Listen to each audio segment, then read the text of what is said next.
Hi, I'm Cynthia Schiller. Please like and subscribe where we help and heal one day at a time. So is this narcissist ever going to be happy? Some of us are a little bit jealous of them being with the new supply. It looks like they're happier. But narcissists, this is the key thing, is they are never happy. It's just like a drug addict. When you first get your fix, it's amazing. You always try to get back to that intense high. So each time you need a little bit more, a little bit more, a little bit more. And narcissists are like that. Where they experience something that they like, or it's the fuel that they're getting that they kind of need to settle their brain activity going on, the uncomfortable feeling that they feel, the self-reflection. They just want to avoid all that. So it feels good, when they're with somebody, whether it was you from the past or their new supply. But no matter what you do, it's never going to be good enough. They're never going to really appreciate it. They're always going to expect more because they do have that entitlement going on. And if you've ever noticed, if you've done something like really kind or maybe a little bit above normal expectations, they'll always like turn around like, I never asked you to do that. And they're missing the point that sometimes we sacrifice because we do care about that person. We sacrifice because we want to make things better, or to show them how special they are, and to just grow the love that's between us. And they're so unappreciative. They're like, I never asked you to do it. Kind of like, why did you do it? That's all on you. And we're not complaining that we did it. I've done things and he's brought it up, and it's like, he's like, I never asked you to do that. And I'm like, it's okay. Like, I didn't mind doing it. But they're not even appreciative. So as you're going through your relationship with them, they just want more and more and more. They've learned how to manipulate us. And so they start expecting it. They start craving it, just like that drug addict. They start craving. They love challenge, kind of like the thrill of the chase. That's why a lot of times they leave, because once they have you, that invigorating feeling of, can I get this person? Can I get this person? Is kind of gone. So that's why they'll pick fights, the push and pull that goes on, because then it's almost like a mini chase again. And it's kind of two-sided. Sometimes it's a mini chase, and sometimes, depending on your narcissist, if they want to feel loved, that we, even though they're pushing us away, they want to feel that we will draw them back in. So it depends. There's egocentric and also egotistical and vulnerable narcissists. So it just depends on who you're with. They can go between covert and overt, depends on the stressors that are going on in their life. So sometimes they are extremely unpredictable. Nothing that we do can be consistent, because let's say something we do is appreciated. So we think, we could do it again. They are happy with what we're providing them. But instead, they start turning it around to where they knock us down, so we feel like we have to try harder. We never know where kind of like the finish line of being happy is. Like, what is it that you want? What is it that you want? Because once they reveal what they want, they'll change it. And a lot of times too is it's not just change it or add on to it. They make us feel crazy because we're trying to please them, but then they like hate what we just did, and then they resent us for it or punish us. They can use punishment such as silent treatment, ghosting, cutting us down, not giving us time, withholding time, canceling plans, as like always unpredictable for us. And a lot of times that's the eggshelling that comes, walking on eggshells. It's very uncomfortable for us. It's exhausting. We're trying, our mental processes are going overload. Like, what do we do? How do we make it better? How can I avoid conflict? How do I say this? What did they mean? It just gets overwhelming and exhausting for us. And that's where our brain damage comes in. So the narcissist with the new supply, in the beginning, their expectations are like, hey, let's just go with the flow. Things are great. Let's enjoy it. And then, like I said, just like that addict, they need more and more and more. So, sometimes we get jealous. We see the new supply getting everything that we needed. It's because the narcissist learned through us, what makes somebody happy. We're telling them this is what makes us happy. So they already had us. So they didn't feel like they had to invest that. Once they wanted to chase something else, or the baggage got too much within our relationships because they tore it down, and we didn't know how to handle things the right way, uh, that the new supply is gonna start going through that as well, where it's like, what is going to make you happy? You know, can't we just enjoy life? And so in the beginning, they get extra love bombing a lot of times because the narcissist is older, so they probably are making more money, a little more settled in life, where they've paid off their car or their house or whatever, so they have more play money, so they can love bomb a little better. They also are able to direct the love bombing a little bit more effectively because they know what worked over time with other people. But the new supply is not going to be able to keep the narcissist happy no matter what the person does. So it seems like everything's great, that they're treating the new supply better. You got to remember, when you were in the love bombing stage, you know, did they treat you good? Like I said, they have more money now, they have more tricks, more knowledge. But when you were with them, did they treat you pretty good in the beginning? Well, that's what you're seeing with the new supply. But people are people. If you look across the YouTube, all these people that you see commenting were new supplies at one time. You can read their stories on how wonderful it was in the beginning, but all the pain that they've gone through. So the chances of this new supply being able to be some magician to satisfy a narcissist who will never be happy, because a lot of times through the communication, it's going to fall apart. So the new supply is going to think they know what makes their partner happy. But the narcissist is so entitled that if the new supply gets sick, isn't up to having sex, or I don't know, has a new baby and has to take time out from sex so her body can heal, like the narcissist is going to start to have some resentment. Not some empathy towards, wow, that was beautiful, you just had our child, and you know, I know you need to heal first. They'll like pout, or make you feel bad, you know, that you can't fulfill their needs at that time. And narcissists also with porn is they're so into like instant gratification, that's why they move on so quickly. They need that instant gratification. So with porn, a lot of times they'd rather self-please. Of course, they like sex and they'll do, you know, intimate times with a partner. They do enjoy that a lot, but they'll self-please because it's quicker. Like, why not? Like, I don't have to take the time to get to where I want to get to. I don't have to worry about the other person. They do like it when it works, but you know, they're into that quick instant gratification. That's why they'll get into you know, drugs or alcohol, or they like to escape their feelings. And it was kind of interesting on the drinking is they're a little bit less inhibited when they drink.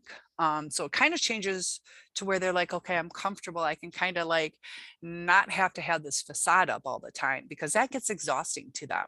And that's where sometimes you'll see like who the true narcissist is, because they'll be a little more prone to triggers too. So they get into a comfort stage to where they're not consciously always thinking about like, what's the facade and what are the lies, and it gives them a sense of relaxation in their lives, but it also increases their ability to lash out, to tell the truth sometimes. I know with my ex, you got a lot of truth serum going on there. So sometimes when they're drinking, you'll see the true them. And when they're sober, they're a little more apt to keep that mask on. And seeing who they really are is so difficult, so frustrating. But inside they're not happy, and they can't fill that void, because I had made that video where, if I went for a day at the beach, just talking to 100 people that day. I'm in a new town. If I'm talking to 100 people, hi, oh my gosh, you have a beautiful dog, and just talking and talking all day long, I'm talking to people in a new town, just talk to 100 people. I'm going to go back to the hotel and be like, I'm so lonely. I'm really lonely because I didn't make a connection with anybody. Just like the narcissist, they're going through their entire life without a true connection. So how can you be happy if you got lost in that day at the beach scenario for all of your life? It's okay. It's, another day, not terrible, but enjoyable, but it leaves our soul feeling empty. Like it was a great day, but I'm kind of lonely. Well, the narcissist, they go through that too, but they're lonely their whole life. And so they get frustrated, just like little kids will act out. The narcissist acts out because they don't know how to. It's almost like, have you ever gotten to your boiling point where you kind of explode, or you lose control of your emotions? You're just so frustrated. A lot of times what we do is reactive because we're getting so frustrated. But they react too, and they're reacting to their inner pain. They are miserable people. They project onto us. They need to take from us so they feel better. It's a really weird dynamic. But human psychology is really interesting. And they've learned a lot of tricks, but they also underestimate us. Part of it is we tolerate things a little bit too much. So they think they can get away with it. We're thinking, all right, like they'll reflect back. They know they shouldn't have called me that, or they'll reflect back. They don't reflect back. And so we're giving them permission to do these wrong things. Because we think in our mind that they're going to reflect on it. Like we're not going to nitpick everything they say, because if we did that, it would be next to impossible to have a healthy conversation with a narcissist, because we would be like, don't talk to me that way. Let's focus on what the subject at hand is, or could you answer that directly? Like it's miserable. It's exhausting. And sometimes if you say it once, that should be enough, or maybe 2 times. But, you're in a 2-3 decade relationship and you're like, can you talk to me nicely? Can you talk to me nicely? Can you answer a direct question? Can you tell me the truth? So the new supply is going to go through all that crap. They're just at the starting gate, and they're just taking off. They haven't gotten exhausted yet. So they're in the starting gate, just start running. They're not at the finish line like yet. The finish line is when everything goes to pot. So yeah, they got that energy and excitement. They're at the beginning of the race. Nobody's winning yet. They have a chance to finish. But then as they're going through the life with the narcissist, they're like, wow, am I even going to be able to finish this race? They see everybody passing them by. They see their friends with healthy relationships. And a lot of times too, statistically, if you see your friends getting divorced, sometimes it empowers you to get a divorce, to where you see that it is possible. Other people do move on, that it's sometimes for the best to separate. A lot of times people with their religion really struggle with what you should do or not, whether you stay or leave. And that's a big one, because I'm pretty religious, and till death do us part. Those are vows you took before your God. But if you have a God that God meant that to kind of protect us. Like, let's work through the hard times. We're going to have sometimes, a really sick child, or, 2 people together, to become one. You're supposed to treat it as, you compromise so both parties are happy. But I don't think, and this is up to you to soul search on this, but I don't think God wants you to be in a destructive, abusive, especially physical or emotional, to where it's causing you brain damage, that God wants you with evil people.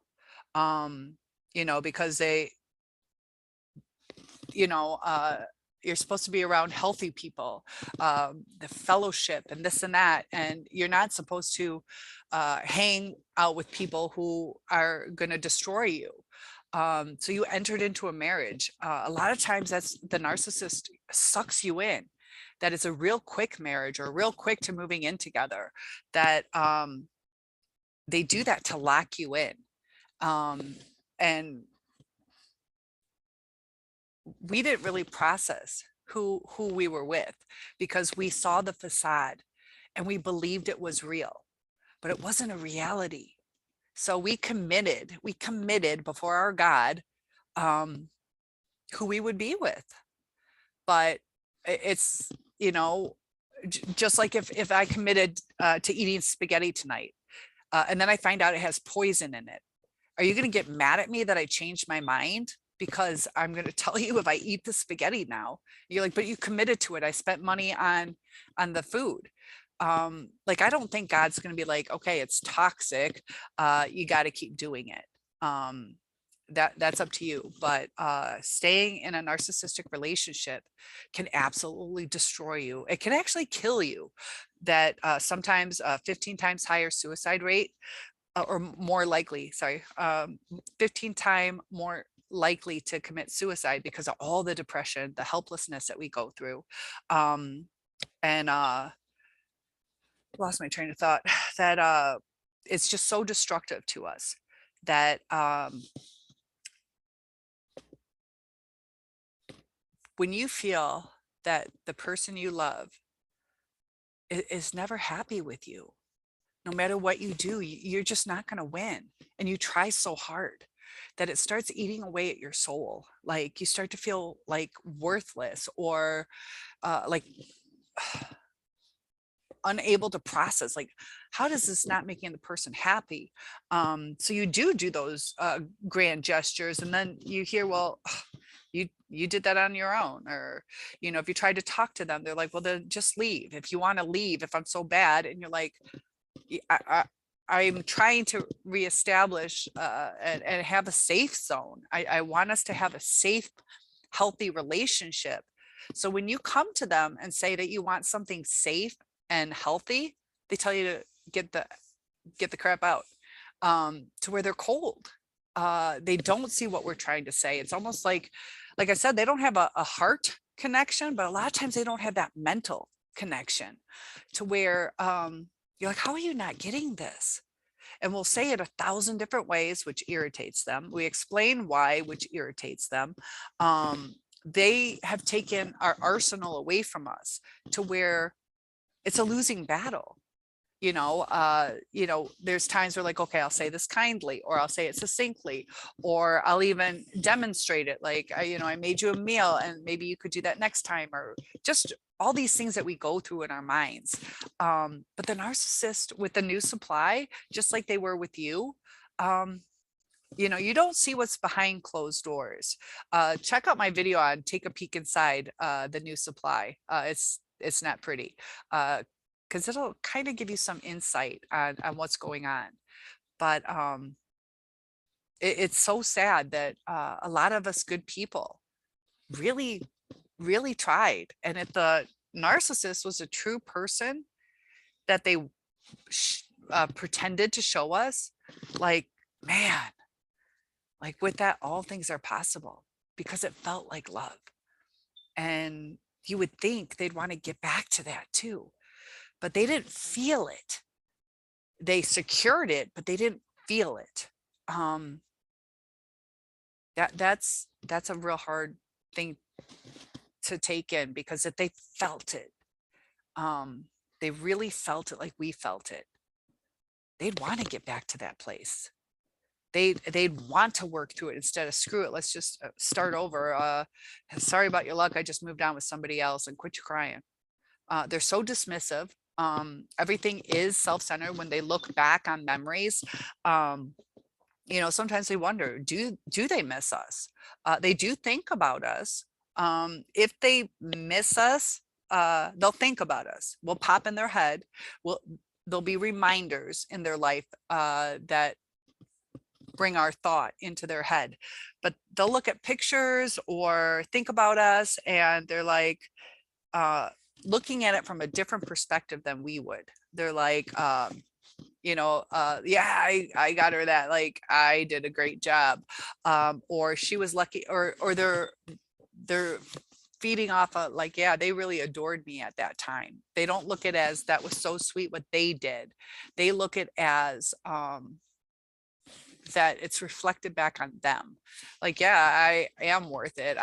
Yeah, they bought me this, or they don't look at it the same way we would. We look at it as, wow, they planned that whole vacation for me. Like, they must really, really love me. But what they were doing is, you know, either trying to hide something. If they were cheating, they're like, okay, this will be a distraction. They're going to think I really love them. They'll do things like that too. When they do cheat, a lot of times that's when the partner gets a lot more attention. Um, Sometimes they'll withdraw. It depends on your person, but they'll out of the blue give more gifts. It's kind of like a way to ease their guilt, or a way to blow smoke in our eyes so we can't see what's really going on. So all of a sudden they're being attentive to us. It's all like, kind of like, I hate calling it a game, but it it kind of is. It's like you have to, like, always worry about the balance and the outcome, and how to achieve equilibrium. We're spun in circles, so it'll physically make us sick. Just like if you physically spun in circles, you're going to get the vertigo, you're going to feel like throwing up, you're going to be unable to walk right, you're going to get dizzy. Just like with the narcissist, when you're going through these word circles that they give us, it physically starts to make us sick, because we don't know what to do, because we don't know how to make it better, or is it good? Am I overreacting? We start to question ourselves, and it's such a vicious cycle that, don't worry about the new supply. Don't really watch what happens. Karma will unfold itself. I do struggle with how much I believe in karma, because the karma might not be related to you, but the narcissist will get some type of karma. Is that going to settle your heart? So don't hope for the karma, because it's not going to change your life, unless you go, haha. But, have strength within yourself that, the best revenge is just moving on with your life. Don't change who you are. That I don't seek revenge on my exes. I don't try to hurt them. I have kind of wanted them to break up with who they were with, because it's like, I'd like you to realize what pain is, what you did to me, or to reflect back, should we have broken up? Because that's just the thing right there, is the narcissists, they don't feel that pain. They don't feel that pain. So the karma of them breaking up with their new supply, they're just going to move on to somebody else, for them to feel true pain. They're going to feel a loss of the supply. Just like a kid, they can't find their favorite toy. Like, they could feel that loss. They could be messed up about the loss of a toy for a long time, because that's their security. And that's all the narcissist is losing, is a security. So have security within yourself, that you know who you are, that you don't need to get revenge, that life will unfold. And instead of focusing on negative things like that, because the narcissist isn't going to learn from it. So don't worry about them getting karma. Life will unfold for them. They'll probably end up alone. Their network of friends and family, probably the new supplier spouse, is going to you know, at least be miserable with them. They're not going to be happy whether they leave or not, is dependent upon their personalities and financial situations and religious beliefs, all that. But just instead of focusing on their karma, focus on your good fortune that is coming ahead, because you're a beautiful person and you didn't deserve to go through what you went through. But the narcissist is never going to be happy. But don't keep yourself unhappy. Go ahead and cry. Go ahead and learn through education. Knowing what you went through kind of helps make sense of it, because we're here searching for answers because none of it made sense. You know, because we fell in love with air. There was nothing there, nothing there. We fell in love with lies. And get yourself back. The narcissist took so much from you. Go ahead and fill yourself back up. And I'm sending you a virtual hug. Have a great day. See you in the next video.